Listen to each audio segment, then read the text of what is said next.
What is up, Internet Basketball Junkies? Coach Hack here. Today's basketball legacy guest is Coach Allen Feldhaus Jr. 764 career wins, 34 years at Madison Central, a 2013 Kentucky State Championship. Basketball is the Feldhaus family business. His father played for Adolph Rupp. His brother Darren became one of Kentucky's Unforgettables. His daughter Ashton is a Division I head coach, and his nephew Jake is Kentucky Mr. Basketball. But we're not going to start at the beginning of this story. We're going to start with 34 seconds. But, Coach, welcome to the Basketball Legacy Show. Before we get into those 34 seconds, can you give all the viewers just a brief overview of your coaching journey, how you ended up spending the last 34 years at Madison Central, knowing that we're going to unpack a lot of this as we go throughout the show? Sure, Matt. Thanks for having me on. Really looking forward to this. Well, when you grow up in a coaching family and your dad coaches, I knew at a very young age that's what I wanted to do. So I played at Eastern Kentucky University, and as soon as I finished my 4 years there of playing basketball, I actually went to Morehead State University as a graduate assistant coach. My middle brother, was actually playing there at Morehead at the time. So I mainly wanted to go. I knew I wanted to be a high school coach. I wanted to go so I could get my master's and get that out of the way and not have to go back 2 or 3 summers after I started teaching and coaching. So I got that out of the way. And then right from there, I went into being a head basketball coach at Clinton County, which is a small Class A school in southern Kentucky, right on the Tennessee line. Stayed there for 2 years. And then I left Clinton County and spent 5 years at Greene County, which was a little more centrally located in Kentucky. I had a couple good teams there my last 2 years. I was there for 5 years. And then I got a call about the Madison Central job, and that's what I was looking for, a bigger school. Really, we're probably the second biggest school in the state of Kentucky as far as enrollment was concerned. And of course, it worked out pretty well because Madison Central is in Richmond, Kentucky, where Eastern Kentucky University is. So I jumped all over that, and that was 34 years ago, and I'm still going strong there at Madison Central. So, Coach, we're going to start the story here in 2013. And I've got a video queued up that we're going to watch. And this is a 12-minute video showing the last 1 minute of this basketball game that we're looking at. And you picked this as, maybe the moment that best represents your coaching career. So let's kind of unpack what we're seeing here. Things aren't looking great for your team. It looks like you're down by 3 and you're sending the opponent to the line, but kind of set the stage for us. Tell the audience what we're looking at right now. Well, we're playing Louisville Ballard, who is ranked probably number 1 in the state most of the year. We were usually number 2. They actually had already beaten us in the King of the Bluegrass tournament over the holidays. I think it was 86-84. We actually got down by 17 in the third quarter of this game and kind of gradually worked our way back. It helps when you have 2 really good guards, but we're actually still down by 5 with 30-something seconds to go. That's Quentin Snyder, who played at U of L. This team actually has 5 D1 players on it. Ballard did. The Snyder kid went to Louisville. Keelan Martin played at Butler and actually played 3 or 4 years in the NBA. Levon Holland played at North Kentucky University. A couple of their sophomores, one played at VCU. I think one played at Rice. So, I mean, extremely talented group. We had 1 Division I player, but just a real close-knit group. We were all seniors, and when you look at the video there, you could tell we really don't have that much size. I mean, my post player, Quan Taylor, was only 6'4". Now, he was a jumping jack. He could get off the floor. So 6'4" was our tallest player. But it's so many times throughout the course of that year, I mean, our schedule was brutal. We came from behind and came back to win basketball games. So look, that's Quan Taylor right there. So you can see what I'm talking about as far as hops. He played a lot bigger than a 6'4" center. So my guys didn't panic, even though we're still down 5 with 49 seconds to go. I could tell in the huddle that they still felt like they had a chance to win the basketball game. And when you got two good guards the way I had that year, of course, Dominique Hawkins was Mr. Basketball, went on to play at the University of Kentucky. I don't have to call too many special plays for teams like that. I pretty much and these guys, the role players, uh, the four-man and the other wing player, they knew what their roles were. They knew to space the floor and get out of the way and give these guys room to work. And Dominique pretty much takes over from here on out, driving to the basket, getting fouled. And then Kenja Bosley, who was my two-man, who was a great D2 player at Kentucky Wesleyan, ends up hitting the last-second shot, which you'll see here in a second. But we're still down 5 with 49 seconds to go. And look, that's Dominique, and they're trying to double him. They pretty much doubled him the entire game. So we got the ball into Kenja, and he gets it back to Dominique, and then we pretty much just let Dominique go to work. Yeah, so you had mentioned Ballard was number 1. You guys are number 2. You guys had played already in the season. This game was kind of fate, like it was going to happen. Were you feeling confident coming into the game, or you felt like it was an uphill battle with all the talent they had? We knew we had a chance, but our schedule there in the state tournament, the quarterfinal game, played against Beetle Bowden, who played at West Virginia for Covington Holmes. We won that game in overtime, had to come from behind. The next day we played Hopkinsville, who was another 30-game winner. We came from double digits behind there to win in a close basketball game at the end. I think we won by 4. I was worried about if we had any legs. So you're playing Friday, Saturday, and Sunday. That's what I was most worried about. And I think they had the same problem. They just didn't have to play as many tough games as we did. But we thought we'd have a chance if we could just hang in there. But there in the third quarter, we were down by 17. I said, oh, this might not this time be meant to be. But it's this type of kids, these were. I mean, they never gave up, and they really believed in themselves. And Dominique's a special player. He was only 6'1", but a rugged type guard. Really good slashing to the basket. I think he shot 269 free throws his senior year. So that's pretty impressive for a guard, and who's pretty deadly when he got to the free throw line. So I think he's going to make this one's going to cut it to 3 with 32 seconds. So we were down 5 with 32 seconds to go. Then he hits 2 free throws. We get in our press. These guys, we just pretty much played straight man-to-man all over the floor, just try to wear people down. And that's the Snyder kid. We ended up having to foul him. I think he might miss one here. So we're kind of playing the numbers game and the time game with the fouls. And but you can they're still not panicking. I think they still believed at this point. Yeah, feel free to bounce back and forth between trying to answer my questions and narrating the game here for us. But you'd mentioned This is part of a larger comeback. You were down big before you made this kind of last-minute comeback. Talk about, the mentality of being down 17 and chipping it away to even get to a point to be able to make this comeback.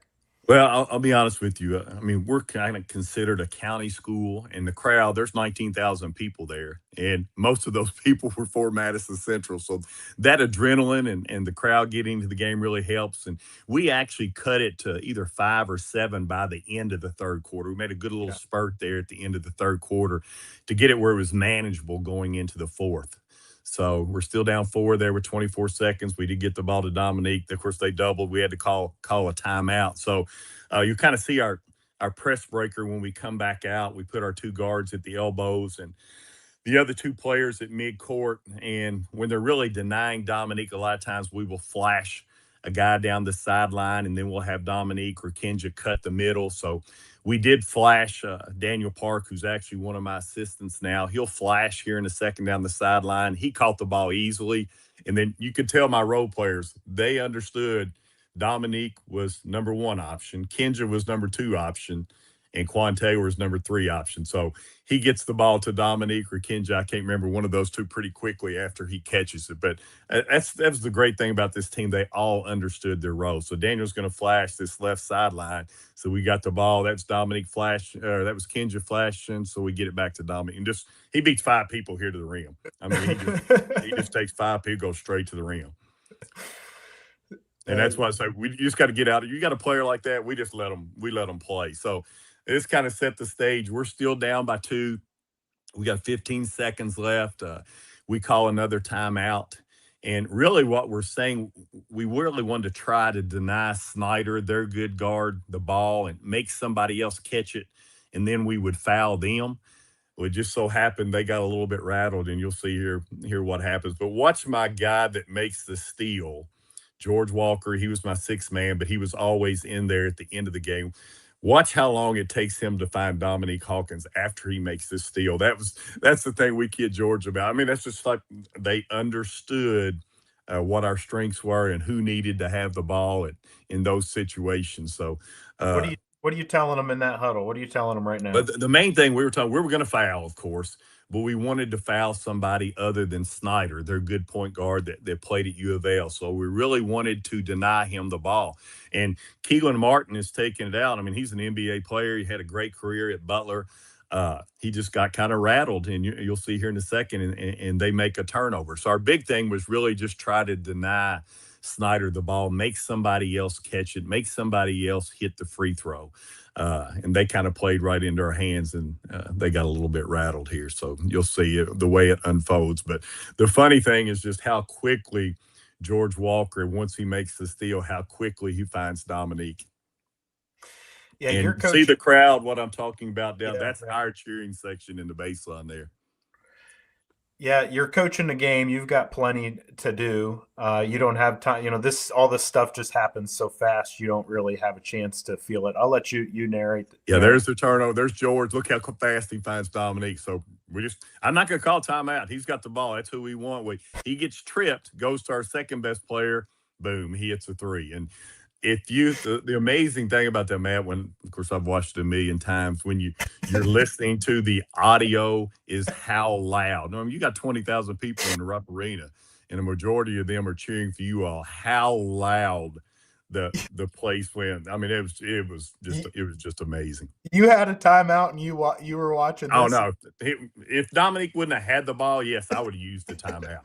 But hey, if the ball's in Dominique's hands, heck, I'm going to let him play, and you can tell he can create. Well, I think he got tripped, and then the ball just so happened to go to probably our best 3-point shooter, which was Kenja Bosley. And it's funny, we talk to our kids about this all the time. We do a partner shooting drill, and one of our shooting techniques is we catch it, we pass fake, we cross it over and take one dribble. And basically that's what happens here. He catches it, he fakes left, crossover, one dribble, three. We work on that every single day in practice. So we don't call it the pass fake, jab step, crossover. We just call it the Kenja Bosley move because, I mean, that won us a state championship there. So we're still got 2.2 seconds to go.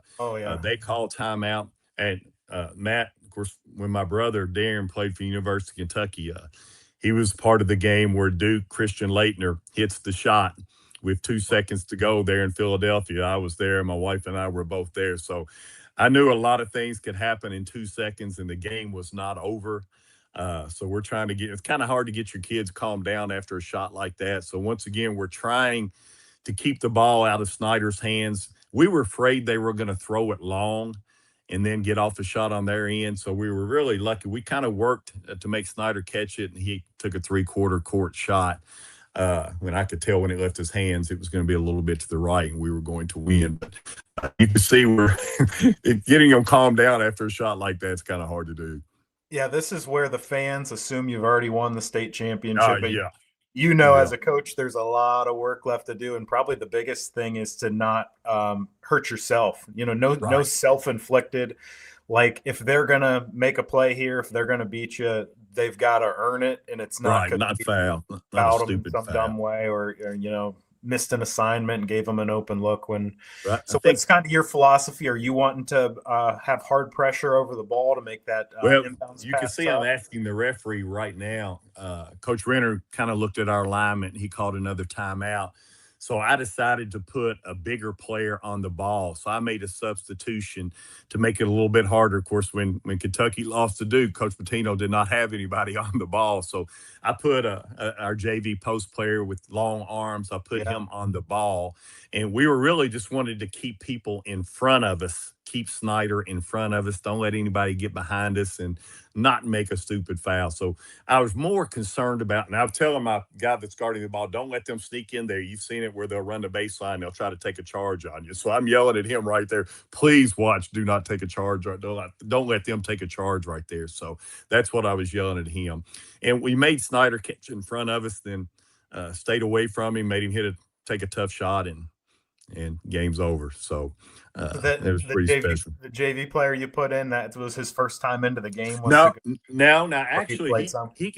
he actually got some quality minutes during the state tournament.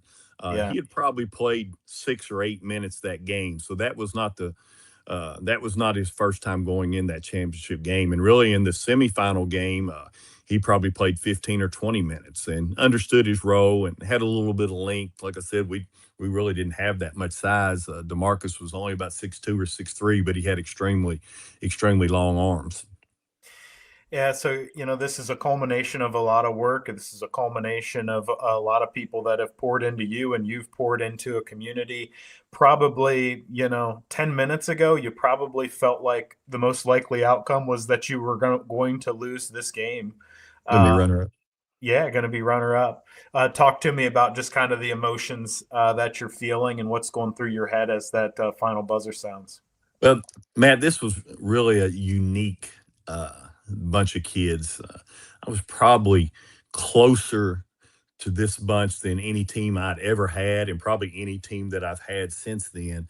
A lot of these kids came from one-parent families, or in the case of my post player, Quan Taylor, the freak athlete, he really didn't have anybody. His mom was actually serving time when he played for me. His dad was not in the picture. And he pretty much, and he'll tell you this today. He was a street kid. He pretty much went from one relative to another over the 4 years that we had Quan. Of course, we'd have to take him home a lot of times. My assistants and myself and my wife, we would have to take him home a lot of times. And probably in those 4 years, we probably took him to 15 to 20 different places as far as where he was staying. A lot of times he stayed with us. 3 of those kids, it was kind of unique. When they were freshmen, I had no seniors that year, so a lot of those kids actually started playing varsity basketball as a freshman. And then I noticed, I guess it was their sophomore year, a lot of times when we play road games, we don't have a lot of time between the time school's out when you catch the bus to get something to eat. And I kind of noticed some of those guys, and I asked them, did y'all have time to get something to eat? And I said, no, Coach, we didn't have any money, or we can get a ride. So starting with, I think it was Dominique and Quan and Kenja, for the next 3 years, anytime that we had a game, they would meet me after school. They would go with me. We would go to Subway. They would get what they want. We would go to my house, and they would stay downstairs there and sleep, take a nap till it was time to go. So we kind of felt like we raised some of these guys, and they were truly grateful. But we really got extremely close to them, not only on the floor but off the floor, just because of some unfortunate circumstances that some of them were going through. So I think that's what made it even more special, winning a state championship with them, because we all were so close, and still are. So you're telling me that 12-minute clip that we just watched and you winning the state championship was powered by $5 footlongs? That's exactly right. They each had their own flavor, and it just got to be a tradition.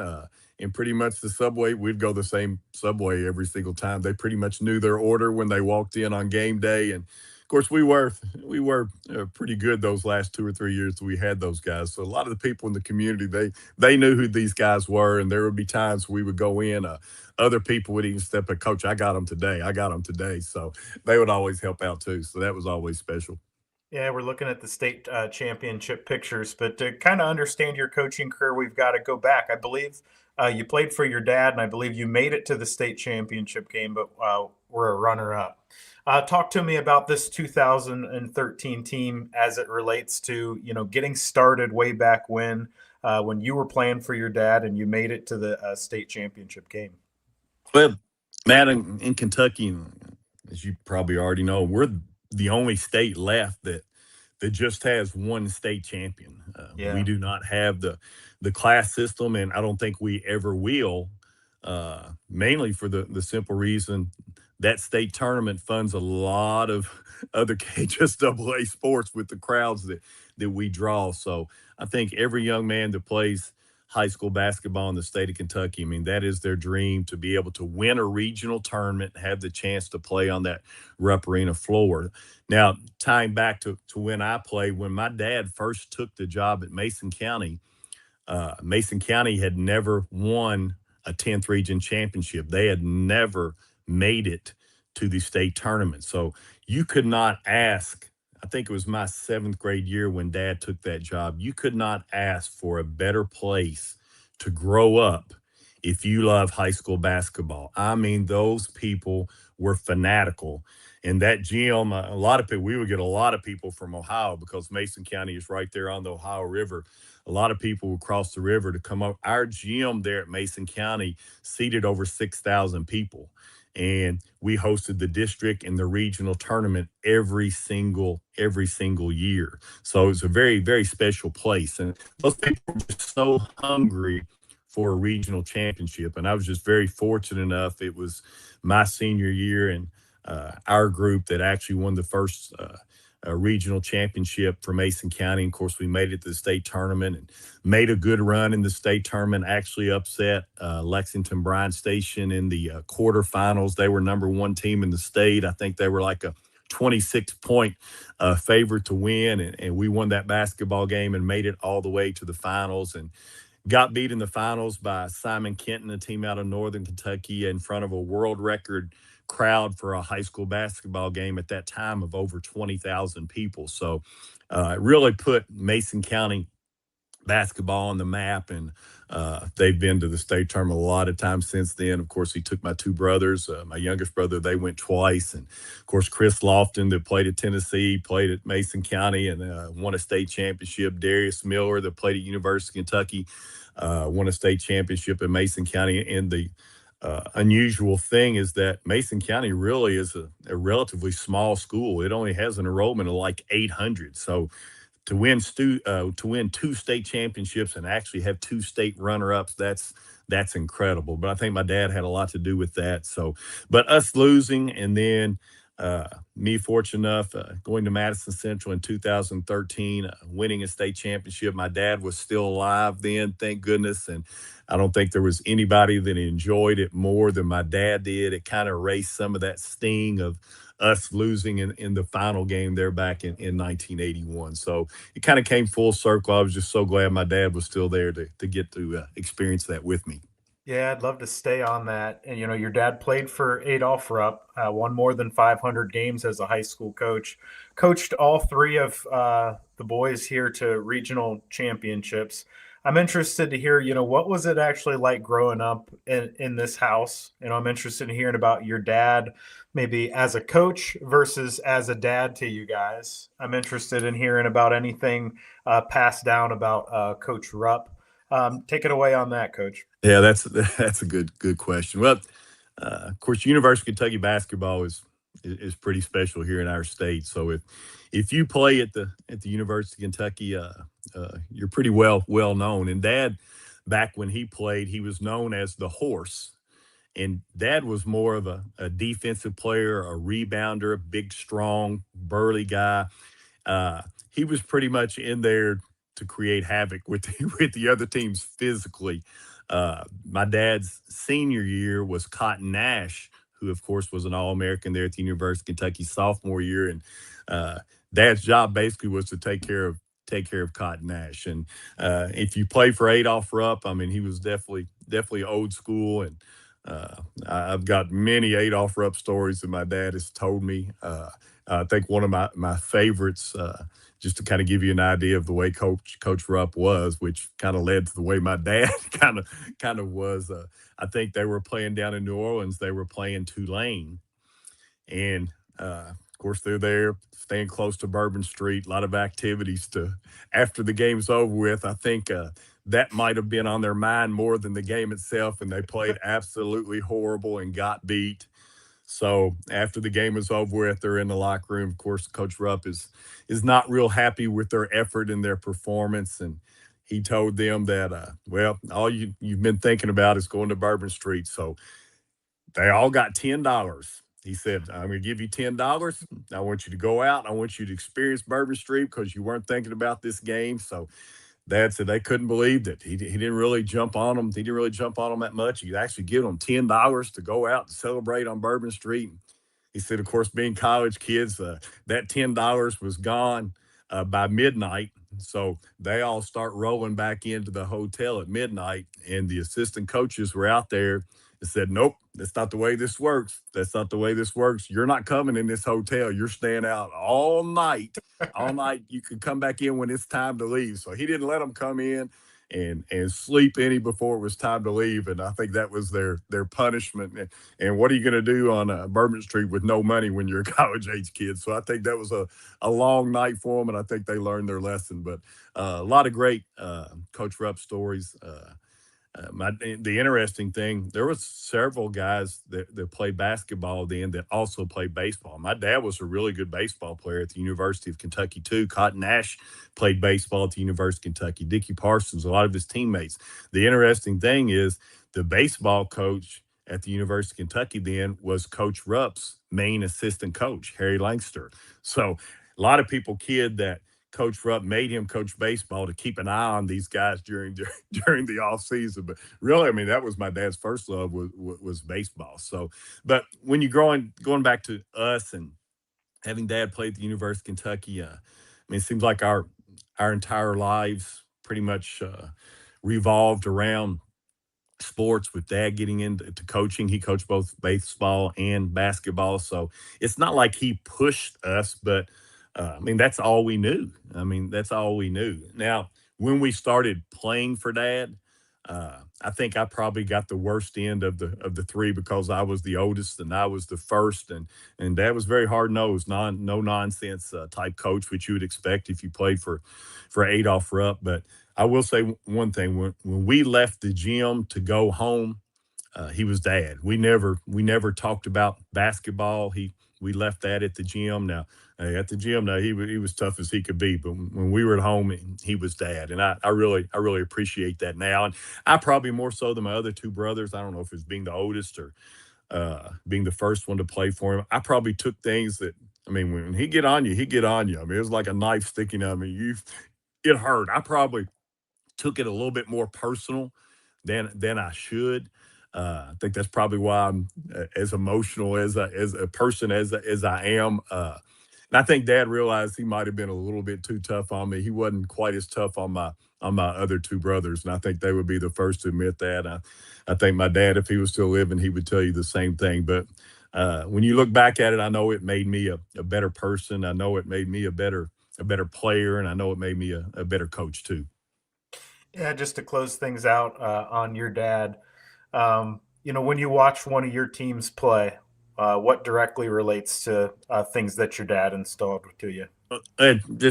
My whole philosophy of Madison Central, which I'm sure we'll probably get to, it's just the hard work and toughness. And he was known for his teams playing hard nosed, half court, defense. That's the main thing that I took away from dad, and that's one thing that we have never gone away from in my 41 years as a coach. I mean, that is our bread and butter. It's always been our bread and butter is the toughness and the hard work. And if you have toughness and hard work, I think that allows you to play that hard nosed half court man to man defense. I mean, without it, I mean, dad, he was one of those guys. When it's time to work, I mean, you worked your dang tail off. But hey, when the work was over with and it was time to play, hey, he ready to play and have a good time too. Yeah, your dad is a coach, very successful, played for Adolph Rupp. You and your brothers all successful playing careers. At what point do you kind of realize that you're a part of Kentucky basketball history? I mean, we're extending into your brother playing for Rick Pitino at Kentucky. We've got all these connections. At what point does it kind of dawn on you that, I'm a part of Kentucky basketball history? Well, I mean, it all started with that. I mean, I realized at an early age, just when we would go different places, when he would take me to the state tournament or us to the state tournament with him, how many people would come up and talk to him and actually know who dad was. And a lot of times they would walk away and we'd ask dad, who was? They said, I'll be honest with you. I really, I really don't know. So that told me right there that he was special, and not just him. I mean, anybody that actually plays at the University of Kentucky within our state is well known. So it didn't take long for me to figure that out, that it was special when you've got a dad that played at the University of Kentucky. And we were just very fortunate, and my mom and dad were very fortunate. And they had three sons, and we all had a little bit of ability. I think it made it easier for dad as the coach, because you hear a lot of horror stories where you have dads trying to coach their sons. It sure helps out when your sons can play a little bit. It helps out that you have three Division I sons that play basketball. So we always kid them when we started having kids. Said, Mom, Dad, y'all don't know how lucky you all were. You had three kids. You didn't have to play for a single college education. And they said, "Oh, we planned it that way." I said, "Yeah, I wish it worked out. I wish it worked out that way." Yeah, the Unforgettables. I'm a little bit younger here. I am located relatively close to Kentucky, but break down exactly what the Unforgettables is, Coach.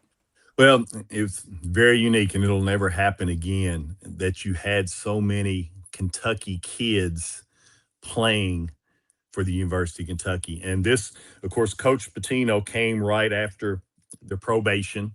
When my brother Darren signed, he signed to play for Eddie Sutton. And when he signed, my brother and John Pelfrey and Sean Sutton, which was Coach Sutton's son, they all signed, but they redshirted that first year. And that's when they had Rex Chapman playing. So that was their redshirt year. And then my brother Darren's first year as a freshman was the year all the stuff happened with the $1,000 in the package when they actually got put on probation. So I said, of all things, Darren gets to go and play for the University of Kentucky, and heck, we're right in the middle of a scandal and probation, can't play in the NCAA tournament. So that was kind of a nightmare. But that was his freshman year. And then starting his sophomore year, Coach Pitino gets hired. And you talking about shock as players, as far as, and Coach Sutton was a great X and O coach, but as far as how demanding physically Coach Pitino was, and the program, I mean, you're on probation. You could not ask for a better person to hire for that job to kind of get you out of the doldrums. But believe me, these guys, they paid for it. Richie Farmer, who was a legend in high school basketball in Kentucky, was part of that. John Pelfrey from Eastern Kentucky was one of the Unforgettables, my brother Darren, and then Sean Wood. Sean was actually from Indianapolis, but his family was from Lexington. So we always kind of felt like he was a Kentuckian too. But those guys, he put them through. It was unbelievable. And my brother is a tough guy. That first year that Pitino was there, I kind of had some concerns whether he was going to make. Of course, Richie quit for a day or two until Coach Pitino had to go down to Manchester and Clay County and kind of talk him off the roof to get him back. But I mean, I've never seen a group though in any better shape than they were. I mean, that first year he was there, I don't know how they won as many games as they did. And they were shooting all the threes, and they had Derek Miller, and then they gradually, junior year, got better. It helps when you get a Jamal Mashburn in there to play with them. And then their senior year was the first year they were eligible to play in postseason play again. And of course, and that's when they made their run and get to Philadelphia and get to play Duke in what a lot of people say is the greatest college basketball game of all time. So it's just, they kind of, I guess they're known as the Unforgettables because they they turned the program back around and brought it to great heights. And I think just the way they lost that might make them even more famous than had they won that basketball game, just because they were definitely outmanned, but just how tough they were and how hard they played and how relentless they were. I think it's a lot for a lot of Kentucky fans. I think they're probably one of their favorite teams, mainly because there's so many Kentucky kids playing. And of course, we've never seen that since, where you have 3 or 4 Kentucky kids out on the floor at the same time. Yeah, talk a little bit about just being able to experience all this stuff through basketball with your brothers, where you've got, brothers playing at different colleges. Your brother Willie is coaching. You're winning a state championship. Just talk about just the joy of being able to have this family connection through basketball to all these different things that are happening. It is. It's special, and we're very close. We're very competitive. I remember growing up in the Feldhaus family. We make games for everything. I don't care if we were driving in a car with our parents to go see our grandparents. Uh, we would count horses and tractors. One of us would take the right side of the road. One of us would take the left side of the road. We were always playing a game. And unfortunately, Matt, when you have 3 boys, probably 90% of our games ended up in fights at the end. But we were always very competitive. But we didn't want anybody messing with one another either. So, but it was funny. Really, my middle brother Willie, he played basketball at Moorhead the same time I played at Eastern. And of course, Eastern and Moorhead were both in the OVC conference back then. So we actually got to play against one another and actually got to guard one another in college. So that was kind of special. And Darren he was 6 years younger than myself and 5 years younger than Willie. And believe me, I think the reason Darren was better than both of us. I think we had a lot to do with that because, believe me, of course, we were bigger and stronger than he was back then because we were older, and we put him through things. We did not take it easy on him, and I think that's what probably made him as tough as he was. Were those beatings that his older brothers put on him and everything that we did growing up. So, I mean, it's just sports and being competitive. I mean, that's just how we grew up, and it's not what we were forced into by our parents. I mean, it's what we love to do. I mean, when you grow up in our family, what else could you like? What else could you like to do other than playing? We played everything. I mean, I played 4 sports in high school. Dad coached baseball too. Of course, played baseball, basketball. And the interesting thing, when my dad took the job at Mason County as the basketball coach, he was the athletic director. At that time, Mason County did not even have football. So my dad, he took that job.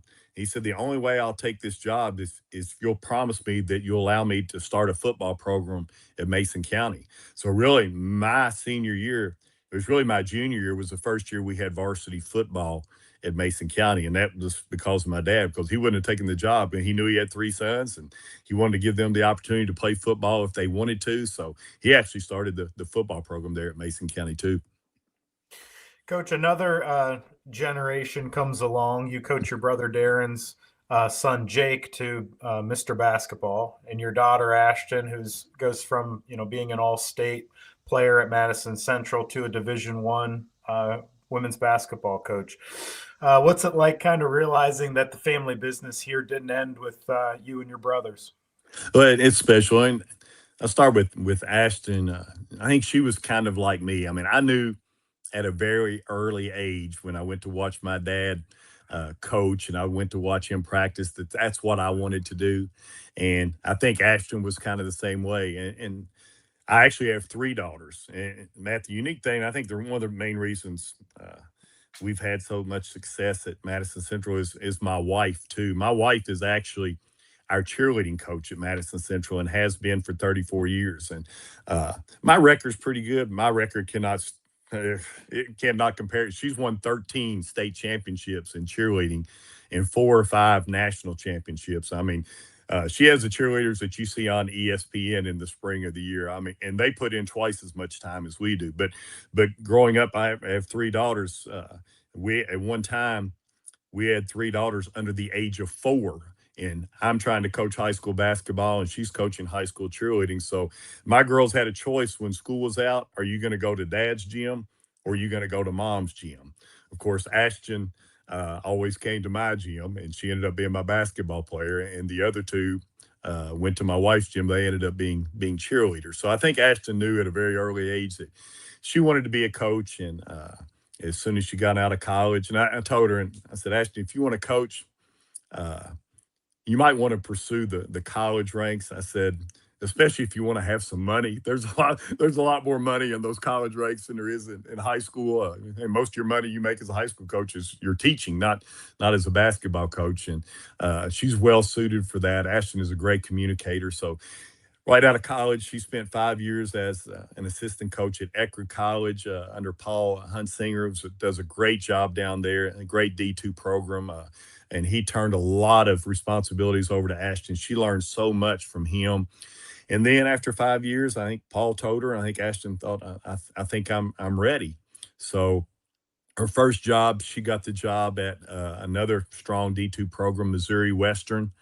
Uh, I guess she was 28 years old and got a head D2 coaching job at Missouri Western, won over 20 games that first year. And then the Moorhead job opened up last year. She took the Moorhead job, had a very successful year, and then is moving on up. She got the McNeese State job this year in the Southland Conference. Absolutely loves it, and I think she's in it for life. And all this NIL stuff, I mean, it doesn't bother her because that's what she's grown up with. Where a lot of these older coaches are getting out. I mean, I think she kind of feeds off of it. So that's been great, and I really enjoy watching her teams play. And thank goodness we have ESPN Plus now, where I can pretty much watch all of her games. And then, of course, I was very fortunate. My nephew Jake, who is my youngest brother Darren's son, he was playing at Mason County, and I always thought I should have had him. I thought he should have been with me his freshman year, and they decided to make the move. I guess his junior year. And the funny thing about Jake, really, golf was his sport when he was at Mason. No, don't get me wrong. He was their leading scorer as a sophomore at Mason County.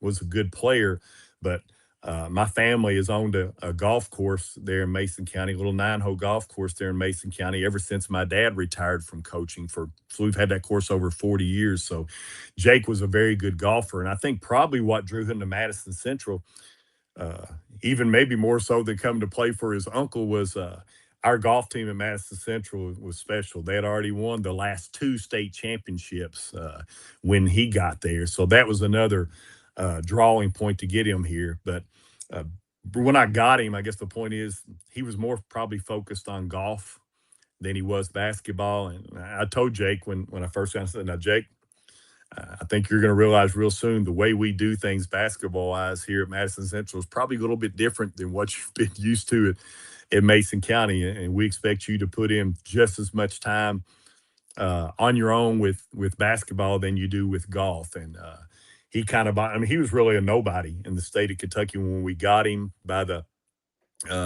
end of his junior year, people were starting to notice. He had a really good game against Malachi Marino, who's at University of Kentucky now, who played at Great Crossing.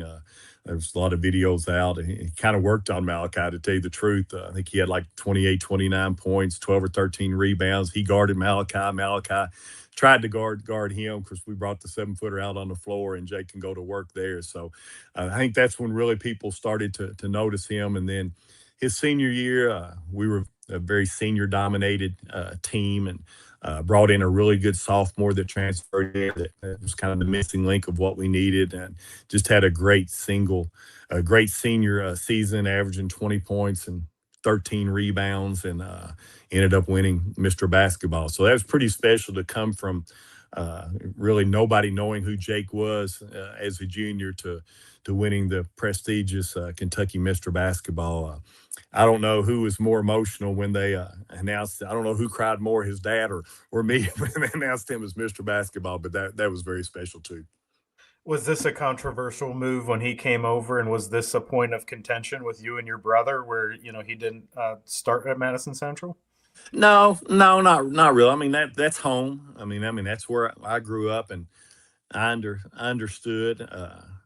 I think uh, they realized just the opportunities were going to be better for him at Madison Central. I mean, like I said, Mason County is a small school, and only 800 people come to a school that has 2,400 students, and in the 11th region, which is we think one, if not the best, one of the best regions in the state of Kentucky. We thought it would only make him a better basketball player and a better golfer, and get more exposure. I think if his mom and dad had it to do all over again, they would have probably sent him to us as a freshman. But I mean, there was no animosity. They knew, his mom and dad knew that we would love to have Jake, and we thought he would fit in great with the class that we had. But it's all timing and how things work out, and I think things worked out very well.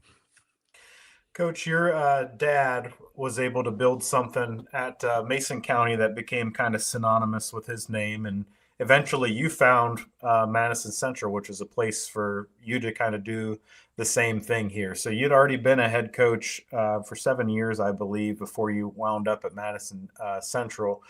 But when you got to Madison Central, why did you feel like this gave you the opportunity that you couldn't really have had at coaching at a smaller school? Well, when you're at those smaller schools, like when I coached at Greene County and Clinton County, here's what you can count on.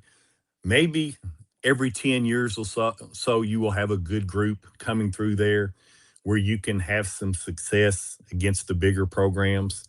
I didn't want to wait every 10 years to have a chance to, compete for a regional championship. So I was looking for, a bigger school where I could have more people to choose from. And then, of course, when they called at Madison Central, I was very familiar with Richmond because I played there at Eastern Kentucky University. And, of course, knowing that Madison Central was in the 11th region, that was very important to me, too. So, I think that was the main thing that drew me to Madison Central. Now, hey, once I got there, I realized real quick there's a big difference between those class schools and Madison Central, because when you're competing in the 11th region against those Lexington schools, and here's what I found out that first year. Yes, we are a big school and number wise, and our enrollment's very similar to theirs, but the number of athletes that I had to choose from or to pick from at Madison Central was nowhere close to the number of athletes that those schools in Lexington get to pull from. So I figured that out real quick.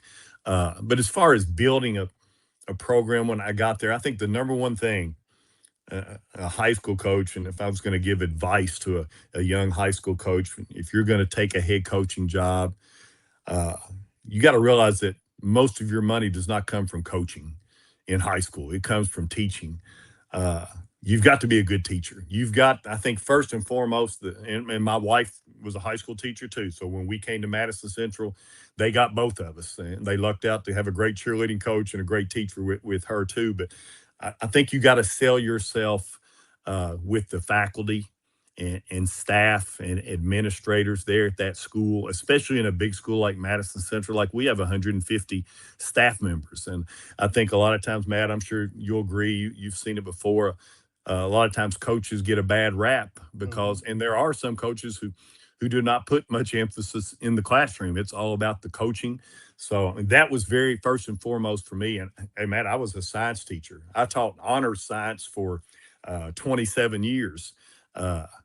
And really, after I won a state championship, they let me get out of the classroom and take a homebound job. So that helped out a little bit. But I wanted to make sure I was the best teacher I could possibly be, too. I think that gets you off on the right foot with your staff and faculty. And if they support you, they're going to talk about you positively in the community. And that makes things so much easier when you do your job in the classroom and they're all on board and they can jump on board with you. So that was big. And then I think the next thing I had to figure out was we've got to play a tougher schedule than what they were playing when I got there. Because if you make it to the 11th region tournament, you got to win 3 games to get to the state tournament. And most years of those 3 games, you're going to have to play 2 top 20 teams. Some years you might have to play 3 to get there. So it can't be a shock to your kids when you get to the regional tournament that, you're playing these tough teams. So I try to make the toughest schedule I can possibly make every single year because I don't want my kids to be shocked when they get to that regional tournament. I want them to be ready. I want them to be prepared.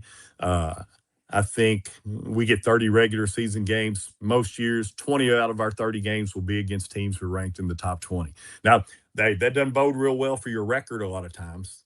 But let's be honest, in Kentucky, your regular season record really does not mean anything once you get to postseason. Once you start that district play, everybody is 0-0. Everybody has the same shot to win a state championship. I don't care if you've only lost 2 games throughout the course of the year or you've lost 15 games throughout the course of the year. So I think it was the last, I think, when I reached 700 wins there a few years ago. My wife said, "Well, if you'd play a normal schedule like everybody else, you probably have 1,000. You probably have 1,000." I said, "Yeah, but that's not going to help us win 4 11th region championships and a state championship." So I could care less about my record. I want my kids to be prepared when they get to that 11th region tournament.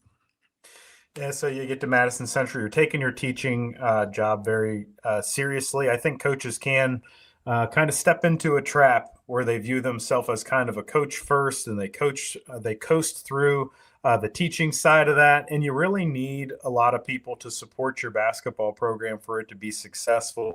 So Exactly. you want your faculty, your coworkers to take you seriously.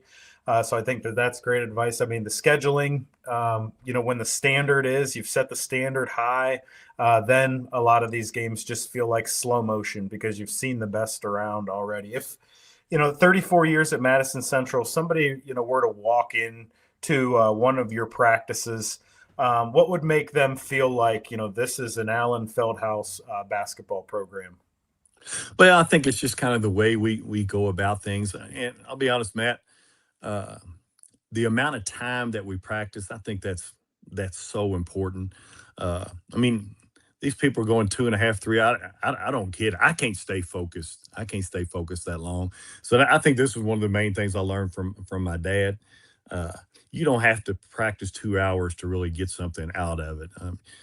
Heck, during the season, we very seldom go more than an hour. But hey, while we're in there, I mean, we're all out. There is everybody's involved. Everybody we keep is involved. I'm sure we're probably going to talk about there in a minute, so I won't mention much more than that. But I think the main thing that I want people to notice when they walk in my gym is our kids are all involved. They're all focused, and they're working as hard as they can possibly work. Yeah, in my coaching career, when I first got a head coaching job, we practiced for 2 hours and 15 minutes every day, and that was from the start of the season through the end of the season. And I came off of that method. We also did like shell defense for 30 to 45 minutes a day. And we were really good at defense, but we didn't have much legs when it come to the Right, and that's so important. That is so important. so I That's figured the main reason, is to have the legs, the main yeah, I reason. figured tempering it down to 90 minutes, 75 minutes after, Christmas, anytime you can, and that was a lot more successful for me. Right. One of the reasons you've been able to have success at Madison Central is a youth camp. You've run a youth camp for 33 consecutive years. You got a lot of kids, big numbers attending this youth camp. How much of building a high school basketball program happens before those kids even put on a uniform? I think it's so important. I mean, that's when you develop the love for the game is at a young age. So it's kind of unique, Matt, the way we do it. Of course, I said my wife is the cheerleading coach, so she actually has her youth camp for her cheerleaders the exact same time that my guys are having their youth camp. And then on the final day of our camp, when we actually let the parents come in and watch the campers play games, she actually brings her youth camp cheerleaders over and they cheer the games. So we'll have the bottom section of our bleachers will be packed by parents coming in to watch the little ones cheer and the little ones play basketball. And I think it's just developing that has really helped us because my wife and I'll be quiet. We're kind of a team when it comes to coaching at Madison Central because we've both done it so long. And I think that youth camp it's amazing. I have some of my players' parents who actually came to my youth camp. So that kind of tells you how long that we've been here. And uh, I'll have parents starting in March or April start emailing me, Coach, you got out the brochure for the youth camp yet? So it's been very successful, and I think it's just a good way to bring a positive light to your program and let the kids kind of know who you are and. Hopefully they're going to be striving to be able to be good enough to play for you once they get to be in high school. So we've had our camp every year since we've been at Madison Central, except the COVID year. We had to take a year off for the COVID year, and my guys really, my players, they really look forward to that because I pretty much let them do the coaching, so they get to kind of see the other side of the spectrum during that youth camp. Yeah, Coach, from talking to you, it seems like that your kind of offensive system has been allowed to evolve over time while your defense has kind of stayed consistent. You've really wanted to just play tough half court man to man defense. I'm going to pull up some film here of just your four out motion offense, and we'll talk a little bit about that. But let's start this by just talking about, why have you been more open-minded to evolution on the offensive side of the ball and, stuck with your defensive philosophy through the years? Well, and it's by trial and error too. And I'm always big uh, when you have good players. I like to turn them loose. Uh, Now, this past year we had some really good players, Mr. Basketball, and I had three guys that averaged over 15 points a game. We pretty much would run our motion. We'd spread out. We want them to play. We want them to play one on one. This game is against North Laurel at North Laurel. You could tell a really good crowd there. This is a road game for us. They had probably the player who finished runner up to Jake and Mr. Basketball and Reese Davidson. And our big thing on offense, Matt, we want to make the defense have to guard us for a period. We like to shift the ball from one side of the floor to the other and give the defense, a chance to break down. Now, Kentucky does not go to the shot clock until next year. Uh, I lost 100% of my scoring off of this team right here. So we're going to be very young this year. We're going to use every bit of that shot clock. I promise you, we're going to turn our motion over until we get the shot that we want. And I mean, that's the only way we're going to be able to stay in some games with some of the teams that we play this year. But when I got teams that have some players that can make plays on their own, I want them to make plays on their own. And that was the sophomore that we brought in there, hitting that shot. But you can tell we like the 4 out 1 in. We like the spacing. Jake, who's guarding the ball there, who was Mr. Basketball, he played the 5 for us. He's not really a 5, but he got double teamed a lot, and Jake was a very willing passer. We like to get teams in rotation because my other guys could score too. So that was a tribute to him. I think he was probably second on our team in assist. But that's a very senior. This is the King of the Bluegrass. I think one of the best high school tournaments, definitely the best in the state of Kentucky, but one of the best in the country. And they really support it there at Louisville Fairdale. You play unbelievable teams there. There's our back screen lob play that we run for Jake. But I just like offensively, I like a lot of constant motion. But hey, I'm not afraid if I got a good player, just turn him loose and let him work. And everybody, a lot of drive and slides. So, but you can see our kind of 4 out spacing there. That's Jake driving. We love for him. It's pretty good when you've got a versatile 5-man that you can bring it out on the floor too. That makes things a lot easier. It's not always like that. Coach, how long have you been into the using a motion offense as your system? Have you had This spurts where you? particular, yeah, this particular emotion, it's kind of been a work in progress, and my assistants, they've really helped out a lot with this. Jared Pyatt, who I hope gets to take over my job when I decide to retire. He's been, I mean, he's put in a lot of this as far as our rules are concerned, but probably 4 or 5 years. Uh, and we make our 5-men learn it too, the motion, because we think it's hard to guard against. So we run our shell defense because there's down screens, there's basket cuts, you can do handoffs off of it. So it's hard to guard against. So it's kind of been a work in progress, and we've added one of our rules now, and you'll see in some of these. Anytime that a wing makes a post entry pass, we do split action, and we've got a lot of different variables off our split action. whether it be rejects. We even do a little twirl action that we've added to it. So we've kind of added things throughout the year. But I think it's a team like this year where we're young and only have one player really over 6'1", where this offense can really help us stay in some games because our guys have gotten pretty good about it. It's hard to guard if you're patient, and we're big about taking good shots. I mean, I'm not going to allow, especially a team like I'm going to have this year. They're not incapable of taking bad shots, to tell you the truth. We're going to take good shots, but give the defense time to break down. And you could tell our spacing there. And I did have 5 guys that could shoot the 3, and that helps out too. It's not always like that.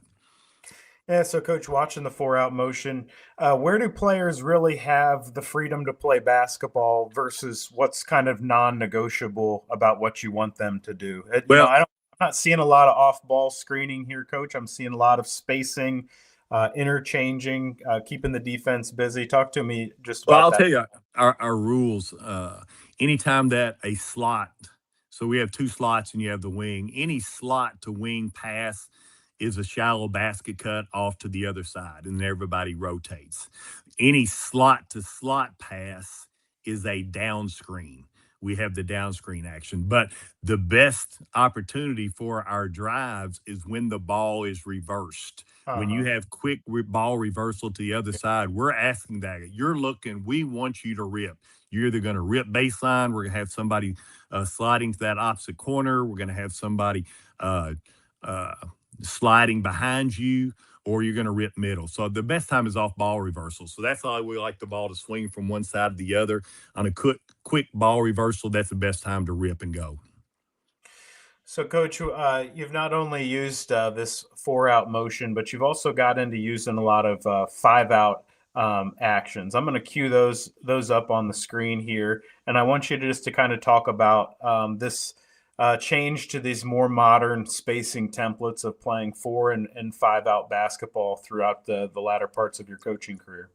But so many people are going to positionless basketball, and believe me, I do not always have a 5-man that can step out there and do that. Last year, when you have Mr. Basketball, who's very versatile, it makes it a lot easier to allow him to pop out to the top, and especially when he's a willing passer, and especially when he gets double teamed, and that's out of our 50 set. Run a lot of zoom action for him, and of course that's our shooter, and we kind of space it out. So we've done a lot. And of course, we got some horns action here. We set a little stagger screen, but it was funny. The little point guard that you saw there penetrate and dish it to Jake. We said at the beginning of the year, teams were going to double team Jake, and we felt like the double team was going to come off our little point guard there, and it was.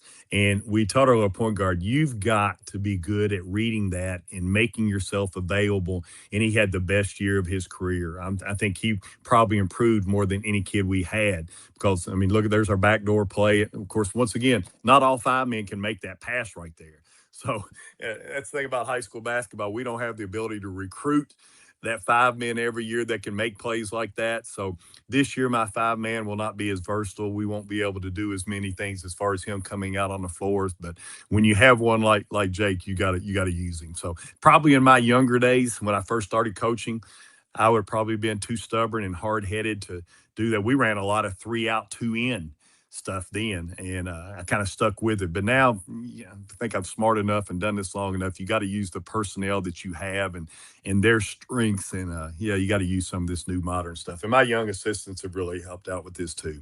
But you can say we ran our offense through our 5-man a lot because he can make passes, those backdoor passes like that.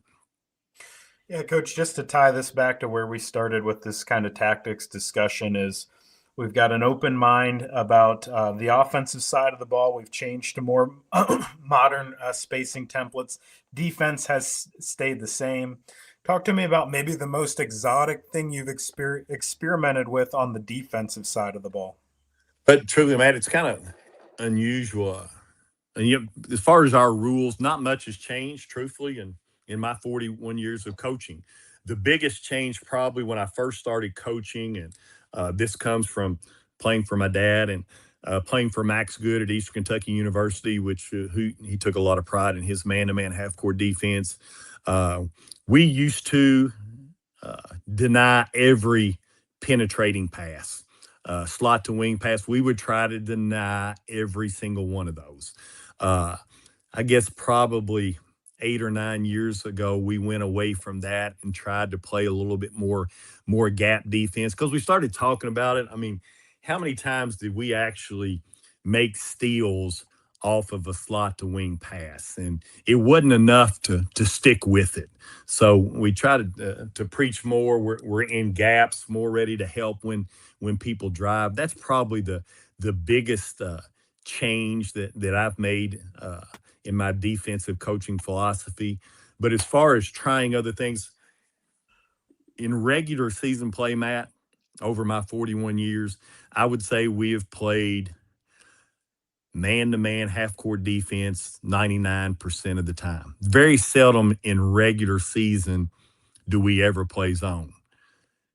But when I get to tournament play, when I get to especially regional tournament play, I'll try whatever it takes to win a basketball game. Because I think if my guys can play a good half-court man-to-man defense, they can be versatile enough where we could play some type of zone. And probably I've had more success playing some hybrid type stuff. I'll give an example. I think the last time we went to the state tournament was in 2021.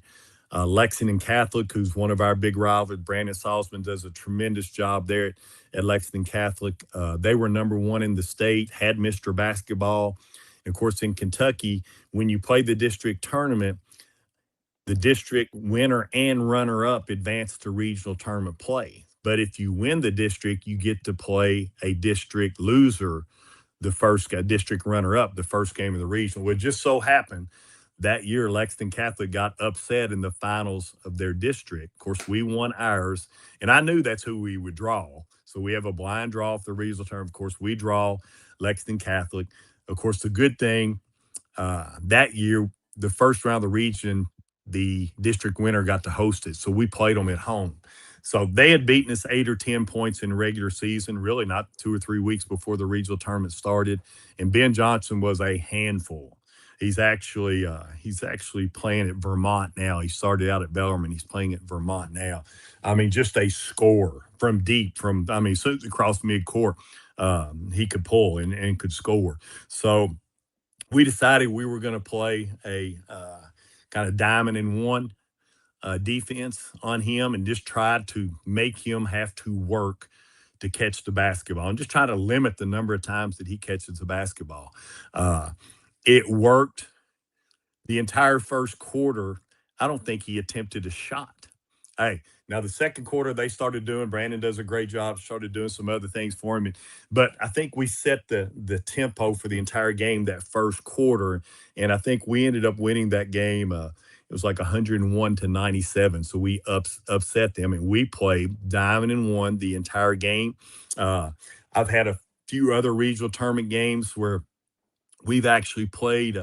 I will play every once in a while if the other team has the ball with 15, 20 seconds to go in a quarter. We'll go to what we call is our red half, which is a 2-2-1 half-court trap. And it's basically just to make the offense have to play some helter-skelter. But I've played a soft 2-2-1 half-court before in regional tournament play. And I said, well, we'll start the game to see if it works. And it ended up working. We'd play it the whole game.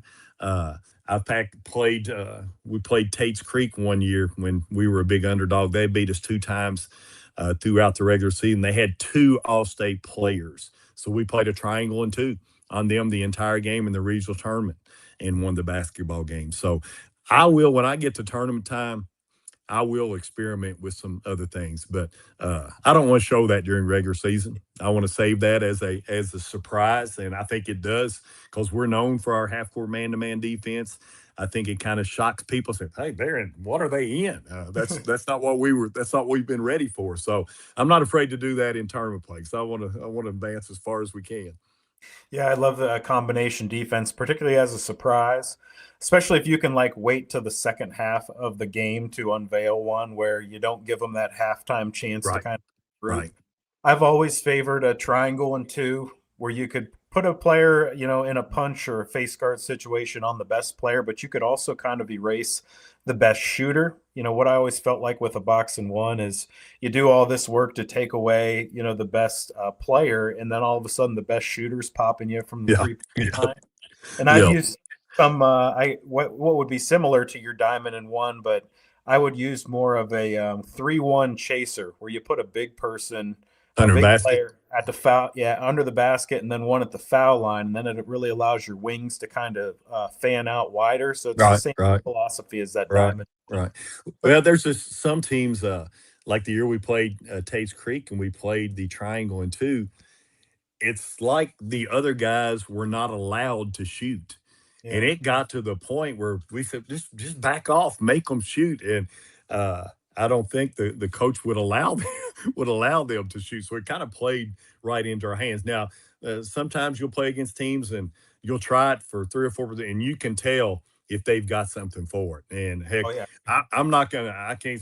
We don't press a whole lot because I can't stand to give up wide open threes and layups. And if you're going to be a pressing team, you've got to be patient enough and understand that you're going to give up some of those. Well, I have a hard time doing that. That's why we don't. That's why we don't press a lot. But yeah, if I've got a team and one of those things aren't working and they're knocking down open jumpers, I'm not patient enough to stick with it. We're going to get out of it and go back to our bread and butter.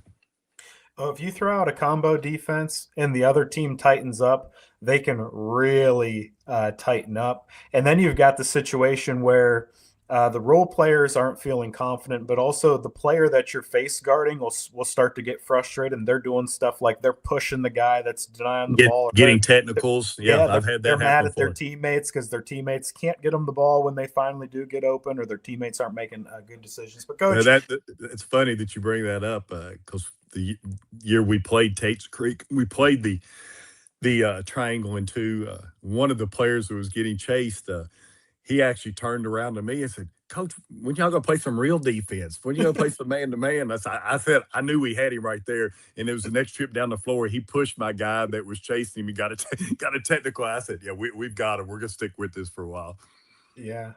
Coach, we've been able to kind of see what Madison Central basketball looks like a little bit here with some of these tactics and talking about some of the defense and some of these, combination defenses you might throw out every once in a while. But I wanted to get into kind of what goes into building the basketball schemes. This is kind of the art of the practice plan segment here. So Okay.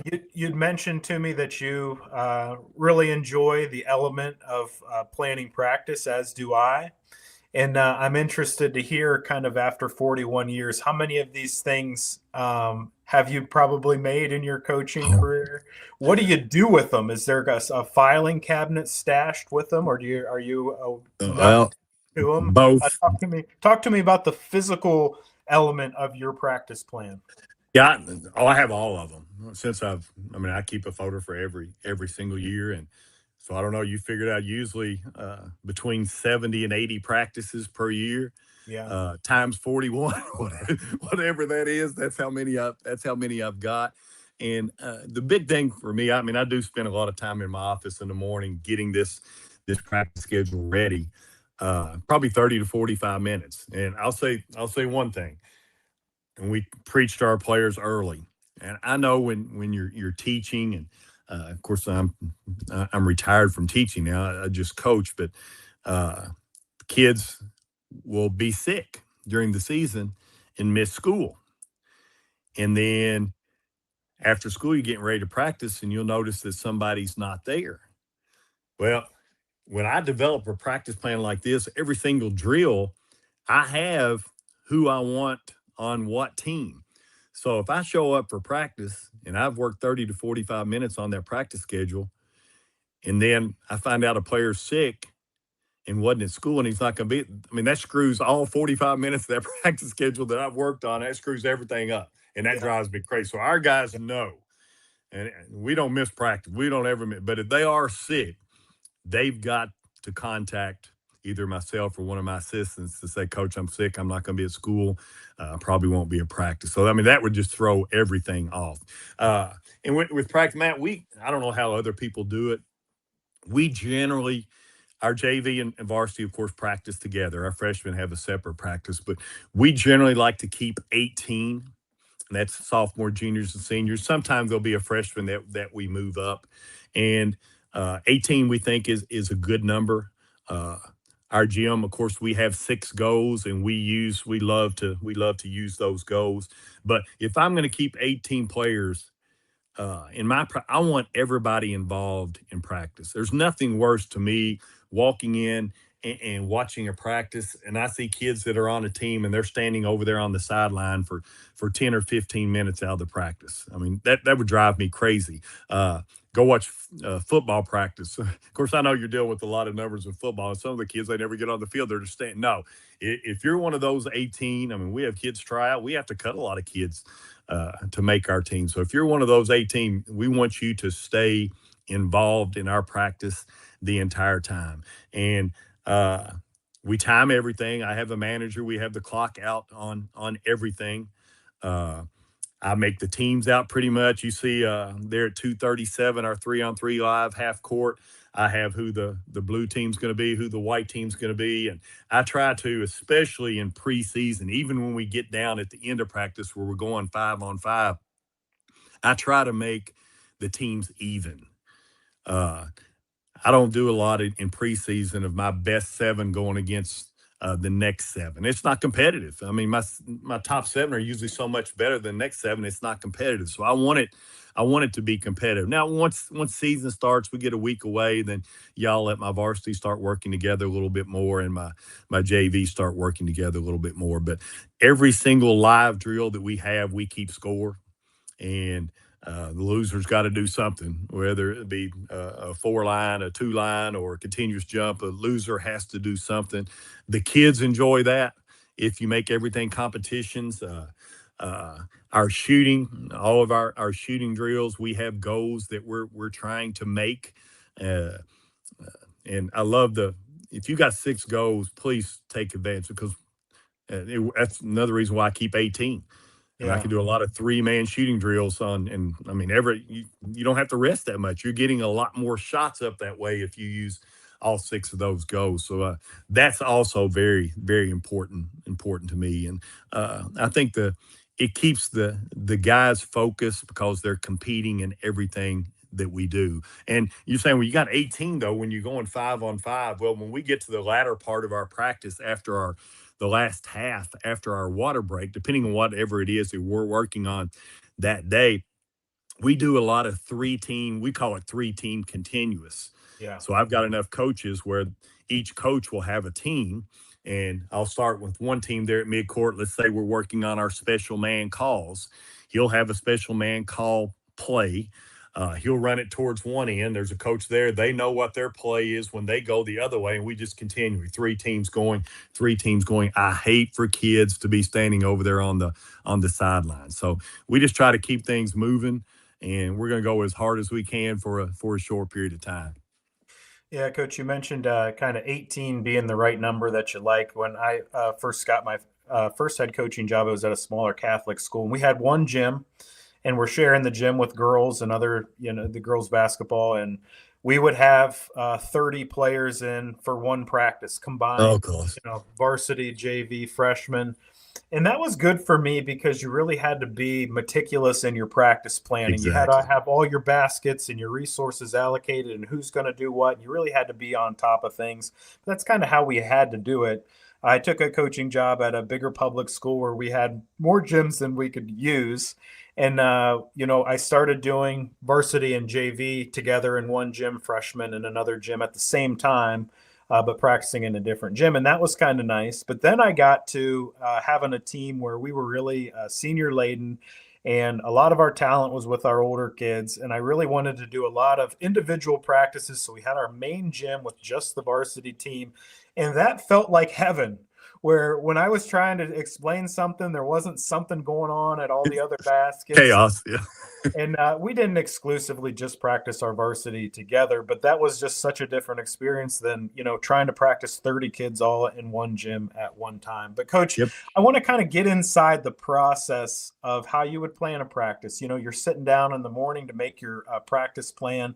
What's kind of the first thing you decide? One of my kind of credences that I operated on when I was trying to build a practice plan is to think to myself, like, what does our team need today specifically, because a lot of it, you might be transferring something over from that you wanted to do yesterday, or you might be thinking about something down the road, but to really just put your mind in a place where you're thinking about what does the team need, what do you need to give them today. I thought that was always helpful to me. Talk me through this practice planning process, Coach. Well, that's why, I sit there at my desk, and I'm sure you did the same thing. And that's why it takes a while to come Yeah, up with this plan, because that's what you're always asking yourself, whether it be in preseason or whether it being during season after a game. What is it that we actually need to focus on today? What is it we actually need to concentrate on that we're not doing well? So I think that's one of the reasons why it takes so long too. But my first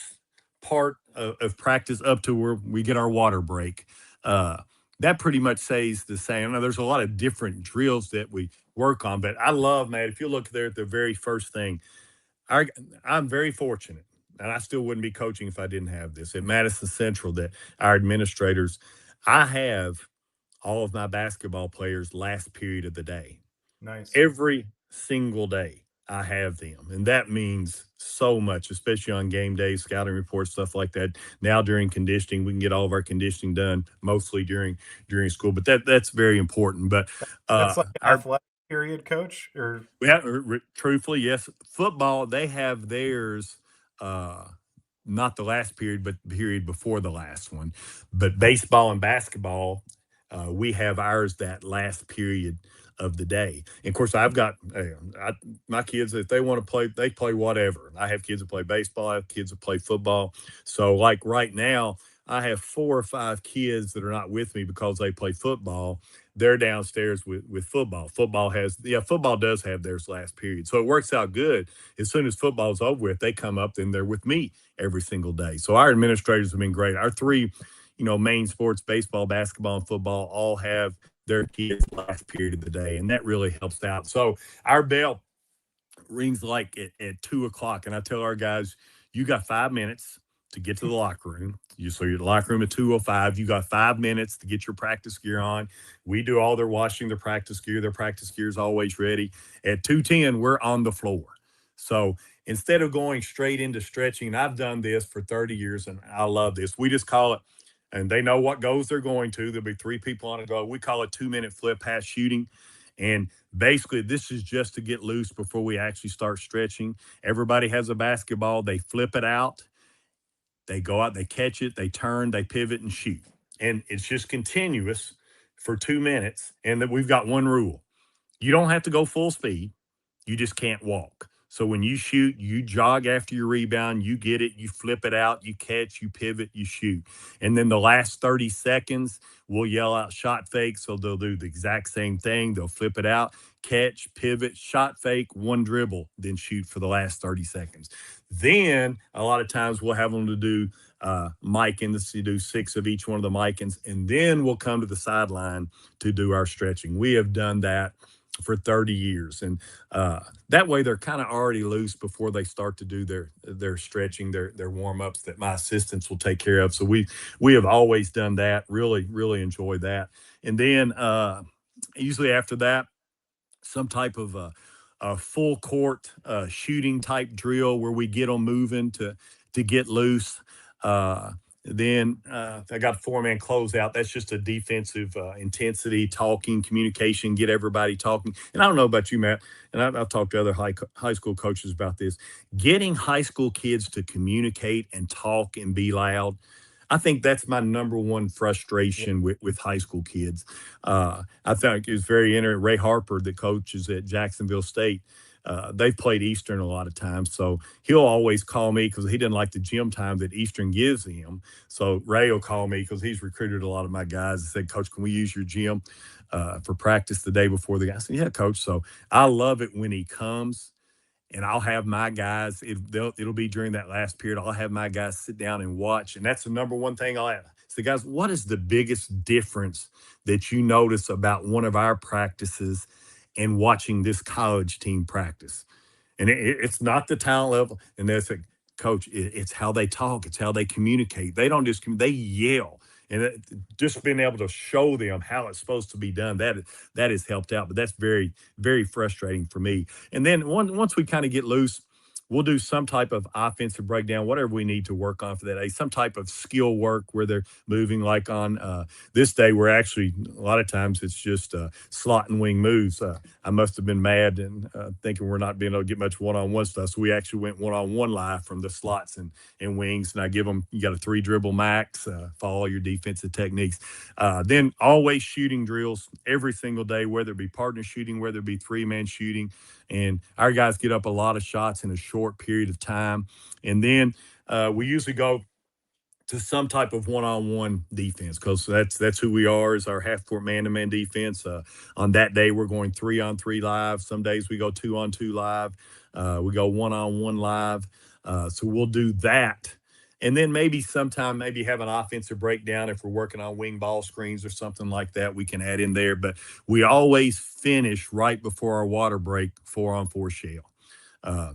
Depending on what it is I want to work on with our 4-on-4 shell. And with our 4-on-4 shell, you can see I've got them in their teams. I think that was before our football got in there. So I think I had 16. I didn't really have 16, so we had to go. The first group's going 4-on-4. The second group going 3-on-3. But we always convert off of our 4-on-4 shell. Because especially in preseason, we want them to get in shape, so getting up and down the floor. So whatever it is, whether they're working on defending basket cuts or wing ball screens or whatever, when we convert, then we'll be working on maybe our 4-out motion when we go the other way. But we run 4-on-4 shell every single day, and we keep score off of it. And our losers have to run, and then we kind of takes us to our midway point where we get a drink and before we start getting into whatever 5-on-5 stuff we want to work on. And after we get our drink, and we do, and Matt, we've really found this successful and helped our free throw shooting the last few years. We call it rhythm free throw shooting. So after they get their drink, when we've got all 18 of them, they will come back to their goal, and we'll say we're going to do rhythm free throw shooting for 3 minutes. So there's 3 people per goal. And basically what we do, we have a rebounder. We'll have another player that's standing right there beside the shooter. We'll have 2 balls. And basically the guy that's standing there beside the shooter, he's just simply going to hand the ball to the shooter. And with our rhythm free throw shooting, we're not going through our whole routine.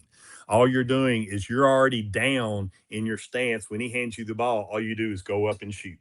He hands it again. You go up and shoot. So we're not doing our dribbling. And that way we call it rhythm free throw shooting because you get off a lot. So each player does it for a minute straight. So you can get a lot of free throws shot in a minute. So when the whistle blows, then the second player goes, then the third player goes. So we've had a lot. I think it's really helped our free throw shoot. Now, there'll be days where we'll do it normally, but you get a lot more rhythm free throws in a minute's time than you do just regular free throws. And then always the first thing we do after our water break is work on some type of pressing drill. And I said, I don't press that much, but we get pressed. So we're still working and we'll usually do it a 3-team, we call it a 3-team pressing drill, where everybody's involved. Everybody has a different press called when they come on. So we're always working some type of press every single day. And then pretty much the rest of practice is pretty much based on what I think we need to work on or what we've been struggling with. And it's more of our live 5-on-5 type stuff. Yeah, Coach, from a day-to-day basis, how much are you reusing your staple drills versus mixing drills in that might be accomplishing the same stuff you want to accomplish, but in a little different way, versus experimenting with stuff? Are you ever trying to kind of create drills on the fly to solve a problem that you need to solve? Yeah, we do. We try not to do like when on an offensive breakdown stuff. We're not going to do the same thing on 2 consecutive days. We want to mix it up. Now, my staples, that 2-minute flip pass, yeah, we do that. we do that every single day. That's how we start practice every single day. Uh, but like at 224, they are our full course shooting drill. We've got 6 or 7 different full course shooting drills Yep. that we use. We mix those up. So yeah, I'm always looking to add. I mean, I use your stuff, look at your stuff. I'm always looking to add stuff that I think that we can implement into our practice. I don't want it to be monotonous for the kids. So we definitely try to mix it up. Now, hey, when we're talking about man to man defense, I mean, you can mix that up, but your rules and your principles and your philosophy, all that stuff stays the same. Coach, if I put a practice plan down on from your Clinton County first year of coaching versus your practice plans now, what would be the biggest differences that I would see? Truthfully, Matt, not a lot. I mean, I've added a lot of stuff, but as far as the format, Yeah. uh, really, I don't think it has really changed that much. And uh, maybe that's me being stubborn, but I've found that the way I do things is what works for me, and I'm comfortable with it. And I think if you as a coach are comfortable with it, it comes across to your kids that this is the right way to do things. So I don't think, of course, our offensive philosophy and those things have changed a little bit, and it varies year to year depending on your personnel. But as far as the way I go about sitting, I can think of myself as a 23-year-old. When I was my first year as a head coach, I was still sitting down there thinking about how am I going to organize this practice schedule to get the most out of my kids. So I don't really think it's changed that much. So, Coach, I'm going to roll some film, and we're going to stick on this idea of practice planning. But right now, we're looking at baseline out of bounds, your series of plays.